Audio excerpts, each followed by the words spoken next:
Hi friends, welcome back to 3 ஆண்டுகளுடன் நான். இன்னைக்கு செம்ம எம்மியான vegetable biryani and cauliflower Manchurian பார்க்க போகிறோம். இந்த வீடியோ பிடிச்சிருந்தா ப்ளீஸ் சப்ஸ்கிரைப் பண்ணுங்கள். வீடியோக்குள்ளே போகலாமா? அதில் இது ஒரு 2 பட்டை, சின்ன பட்டை, 3 ஏலக்காய், கிராம்பு, கல்பாசி இதெல்லாம் வச்சுருக்கேன். இதெல்லாம் போடுறேன். அது நல்லா காஞ்சிட்ருக்கா. இப்போ நான் இந்த மாதிரி பெரிய வெங்காயத்தை கட் பண்ணி வச்சுருக்கேன். 4 பச்சை வெங்காயம் இந்த மாதிரி 2 கீழே வச்சுருக்கேன். இதை நம்ம ஆட் பண்ணிடலாம்.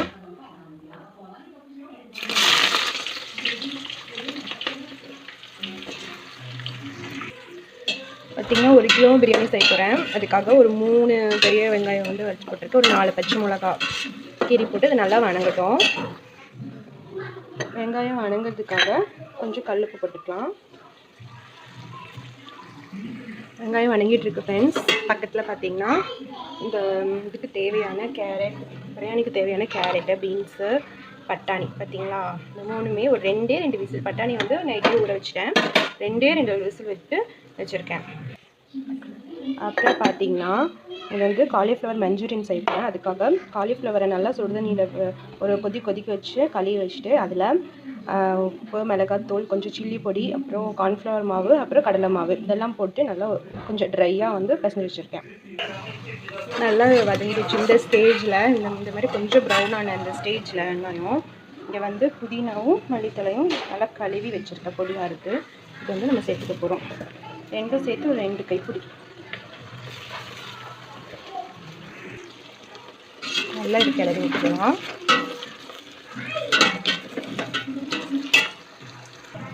பார்த்திங்கன்னா நல்லா வதங்கிடுச்சு. இந்த ஸ்டேஜ் நம்ம இஞ்சி பூண்டு சேர்க்க போகிறோம்.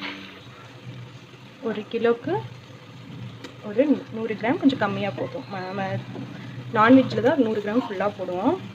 100 கிராம் கொஞ்சம் கம்மியாக நம்ம போட்டுடலாம். இஞ்சி பூண்டு போட்டாச்சு. நல்லா நம்ம வதக்கி விட்டுடலாம். இது கொஞ்சம் வணங்கினோன்னே நான் பட்டை, கிராம்பு, ஏலக்காய் இந்த மாதிரி பொடிச்சு வச்சுருக்கேன். அதை 1 ஸ்பூன் ஃபுல்லாக போட்டுடலாம். கூடவே இந்த சின்ன வெங்காயம் தட்டி வச்சுருக்கோம். அதையும் ஆட் பண்ணி நல்லா வதக்கிக்கலாம். பார்த்திங்கன்னா நல்லா வணங்கிடுச்சு. எல்லாமே நல்லா இந்த அளவுக்கு நல்லா சுருண்டு வந்தோடனே இதில் ஒரு 4 பெரிய தக்காளி கட் பண்ணி வச்சுருக்கேன். அதை சேர்த்திடலாம். இப்போ பார்த்திங்கன்னா நல்லா வதங்கிடுச்சு தக்காளியெல்லாம். இந்த தண்ணியில் காயில் இருந்த தண்ணியெல்லாம் வடிச்சு எவ்வளோ இருக்குன்னு பார்த்தா 2 டம்ளர் இருந்துச்சு.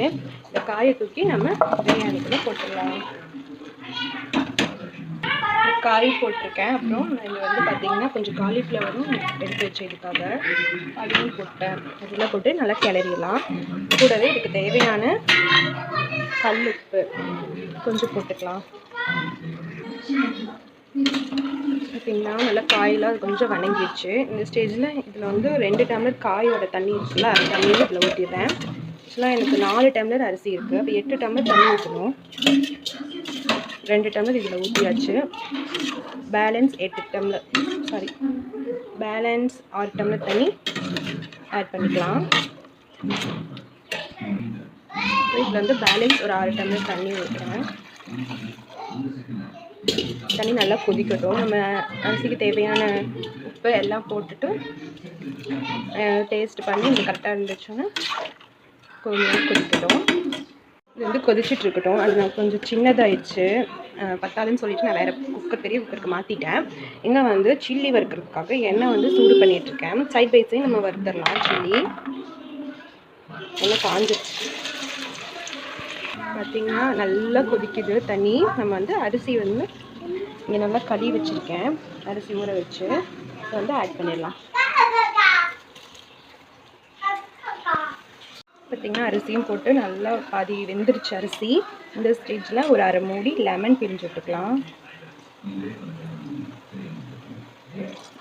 கொஞ்சம் கலர் பொடியும் போட்டேன். அதை நான் ஷூட் பண்ணல, மறந்துட்டேன். அது தேவைன்னா கலர் பொடி போட்டுக்கலாம்.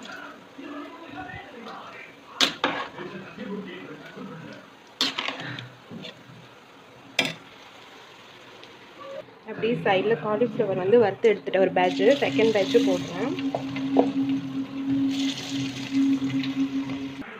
இந்த ஸ்டேஜில் கொஞ்சம் நெய் ஊற்றிக்கலாம். மேலே நெய் ஊற்றிட்டு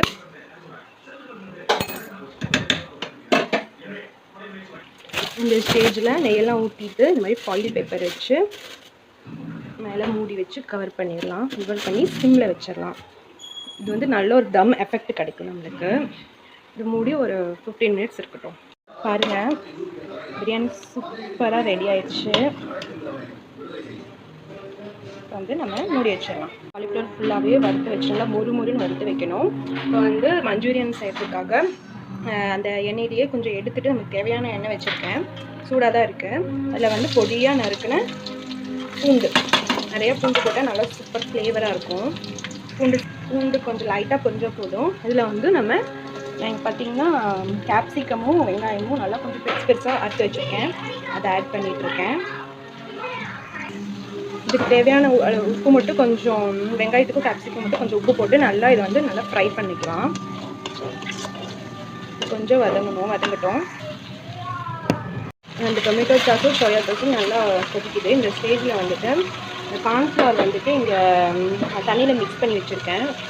ஒரு ஸ்பூன் கார்ன்ஃப்ளவர் அதை போட்டுக்கலாம். அது போட்ட உடனே அது வந்து கொஞ்சம் கெட்டியாக ஆரம்பிக்கும். நம்ம அதுக்குள்ளே போட்டு கொஞ்சம் நேரத்துலேயே நம்ம இந்த செஞ்சு வச்சுருக்கோம்ல காலிஃப்ளவர் வறுத்து வச்சுருக்கோம்ல அதையும் போட்டுக்கலாம். சிம்மில் வச்சுட்டு இதில் வந்து கொஞ்சம் சுகர் போட்டால் நல்லாயிருக்கும். கொஞ்சம் சுகரும் போட்டுட்டு நம்ம கிளறி அது நல்லா கெட்டியான போட்டு ஆஃப் பண்ணிடலாம். அவ்வளோதான், நம்ம காலிஃப்ளவர் மஞ்சூரியன் இஸ் ரெடி. இப்படி இருக்குது பாருங்கள், எம்மியாக இருக்குல்ல. பாப்பா எப்படி இருக்கு சாப்பாடு? எப்படி இருக்கு? நல்லா இருக்கா? தேங்க்யூ.